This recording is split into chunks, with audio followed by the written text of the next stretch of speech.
আমার খুবই বিশ্বস্ত একজন বন্ধু আছে, একমাত্র আলো হয়ে দাঁড়ায় আমার পাশে। সে কখনো অন্যদের মতো বড় বড় কথা বলে না, চুপচাপ থাকে নিজের অস্তিত্ব দিয়ে। ভালোবাসা বুঝায়, হাজারটা ভুল হলেও সে ছেড়ে যায় না, অভিমান হলেও দূরে সরে যায় না।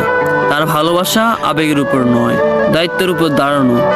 বিশ্বাস ভাঙার এই দুনিয়ায় নির্ভরতা, শান্তি আর নিস্তব্ধতা ভালোবাসার প্রতিচ্ছবি, যে প্রমাণ করে বাস্তব নয়। কারণ সে জানে সে সত্যি ভালোবাসার প্রমাণ দরকার হয় না। যে আমার কখনো বিশ্বাস ভাঙে না, আমি হাসলে সেও হাসে। হ্যাঁ, সেই থাকে আমার সব সময় পাশে। হ্যাঁ, আমি আমার ছায়ার কথাই বলছি, যার সাথে আমি এত বছর চলছি। আমার বিশ্বস্ত বন্ধু একমাত্র সে, জন্ম থেকে মৃত্যু পর্যন্ত আমার সাথে থাকে যে।